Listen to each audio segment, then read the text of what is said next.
Welcome back to our channel. నేను మీ మాదిరి. ఈ ప్రపంచంలో మూర్ఖులు చాలామంది ఉంటారు. మనం చూస్తూనే ఉంటాము మన చుట్టుపక్కల కూడా. అయితే నాకు తెలిసిన 3 రకాల మూర్ఖుల గురించి చెప్తానండి. ఫస్ట్, ఏం కోల్పోతున్నామో వాళ్ళకి తెలీదు. కోల్పోయే అంతవరకు కూడా. అంటే ఒక మంచి ఛాన్స్‌ని కోల్పోవచ్చు జాబ్‌లో. ఒక మంచి పార్ట్నర్‌ని కోల్పోవచ్చు. వీళ్ళకు ఉన్నటువంటి వ్యక్తిత్వం వల్ల.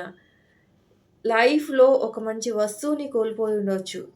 ఏదైనా అండి. ఏదైనా కోల్పోయేంత వరకు కూడా ఏం కోల్పోతున్నామో కూడా తెలియకుండా వాళ్ళు బిహేవ్ చేస్తారనమాట. అరే! ఇది చేస్తే ఇంత విలువైంది నాది కోల్పోతాను నేను. దాని పర్యవసానాన్ని నేను జీవితకాలము అనుభవించాల్సిన పరిస్థితి వస్తది. నేనిప్పుడు చేసేటటువంటి విషయాల వల్ల అనేది వాళ్ళకి ఏమాత్రం తెలీదనమాట.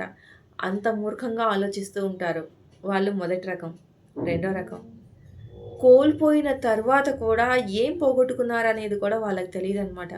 ఇక వాళ్ళెలా ఉంటారంటే, ఒక మంచి మనిషి నాకంటూ వీళ్ళున్నారు అని జీవితంలో చెప్పుకునే వాళ్ళని, వాళ్ళ జీవితంలోంచి వీళ్ళు చేసే పనుల వల్ల వెళ్ళిపోయారనుకో, వెళ్ళిపోయిన తర్వాత కూడా రియలైజేషన్ ఉండదనమాట. నేనే మిస్టేక్ చేశాను. నేను ఇంత పెద్ద మిస్టేక్ చేయడం వల్ల ఇంత మంచి మనిషిని నా విషయంలో కోల్పోయాననో, లేదంటే ఒక జాబ్ ఆపర్చునిటీ దగ్గర అరే! నేను చేసిన ఈ మిస్టేక్ వల్ల, నా మూర్ఖత్వం వల్ల ఇంత గొప్ప ఆపర్చునిటీ నేను కోల్పోయాను. మళ్ళా అలాంటి ఆపర్చునిటీ మళ్ళీ మళ్ళీ నాకు జీవితంలో రావాలంటే ఇంకో జీవితకాలం పడతది అని చెప్పేసి ఆ ఛాన్స్ కోల్పోయినప్పుడు కూడా తెలుసుకోరు. అలాగే తల్లిదండ్రులు. అరే! వాళ్ళున్నప్పుడు నేను ఎంతగా బాధ పెట్టానో, వాళ్ళు వెళ్ళిపోయినాక వాళ్ళ విలువేంటో తెలుస్తుంది అన్నప్పుడు కూడా కనీసం ఇప్పుడు నీతో ఉన్నటువంటి బంధుత్వం ఏదైతే ఉంటదో, వాళ్ళతో కనీసం ఎలా ఉండాలి అనేది తెలుసుకోరు. అంత మూర్ఖంగా ఆలోచించేవారు ఇంకొకరనమాట. మరొకరు కోల్పోయిన తరువాత కూడా అసలు పోగొట్టుకున్నాము ఏదైనా అనేది కూడా వాళ్ళకి తెలీదు. పోగొట్టుకోవడం అంటే ఏంటో కూడా తెలీదనమాట వాళ్ళకి. అంటే వీళ్ళుంటే ఏంటి? పోతే ఏంటి? అనేది కూడా అంత స్పృహలో కూడా అలాంటి మూర్ఖులు ఉండరనమాట. అంటే ఇప్పుడు వాళ్ళొక జీవిత భాగస్వామినే కోల్పోయారనుకోండి. ఆ జీవిత భాగస్వామి ఉన్నంత కాలం వాళ్ళ జీవితం ఎలా ఉంది? లేనప్పుడు ఎలా ఉంది? ఎలా ఉంటదంటే ఉన్నప్పుడు ఒకటే, లేనప్పుడు ఒకటే. వాళ్ళకసలు ఆలోచన శక్తి కూడా ఉండదు. ఏదో తిన్నామా, పడుకున్నామా, తెల్లారిందా అన్నట్టు మాత్రమే ఉంటది.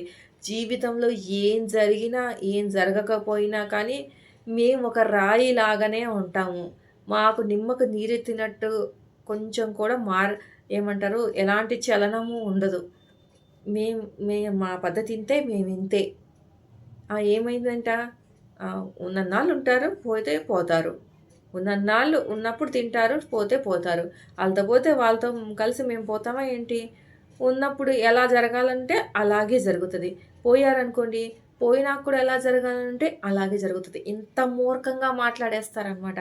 ఇంక వాళ్ళకి మనం సమాధానాలు కూడా చెప్పలేము. వితండవాదం చేసే వాళ్ళకి అసలు మేము పెట్టిందే రూలు, మేము అనుకునేదే కరెక్టు, మేము చేసేదే ఏదైనా కానీ కరెక్టు. మాకు ఎవరు చెప్పాల్సిన అవసరం లేదు. మా మంచేంటో, మా చెడేంటో మాకు తెలుసు. మీ దగ్గర ఇచ్చుకునే స్థితిలో మేము లేము. ఇలా ఉంటాయి వాళ్ళ డైలాగులు. ఇంక ఇలాంటి వాదన చేసే వాళ్ళతో గెలవడం అటుంచండి. అసలు ఏం వాదిస్తాం చెప్పండి? వాదించటానికి మనకైనా ఉండాలి కదా! మీరెన్ని చెప్పినా లాస్ట్‌గా వాళ్ళ దగ్గర నుంచి వచ్చే డైలాగులు ఇవే ఉంటాయనమాట. అంటే వాళ్ళకి ఏం ఫరక్ పడదనమాట. లైఫ్‌లో ఏదున్నా, పోయినా, ఏం సిచ్యువేషన్ వచ్చినా, రాకపోయినా. So, waste. సో, ఇలా ఉంటారనమాట మూర్ఖులు. సో, ఇలాంటి మూర్ఖుల జోలికి మీరు వెళ్ళకండి. ఎందుకు అంటే వాళ్ళ మూర్ఖులని మనకు అర్థమైపోతుంది గదా! మూర్ఖులతో వాదన మన ఎనర్జీని వేస్ట్ చేసుకోవడమే అనమాట. కాబట్టి తెలుసుకోండి. ఇదండి ఈరోజు వీడియో.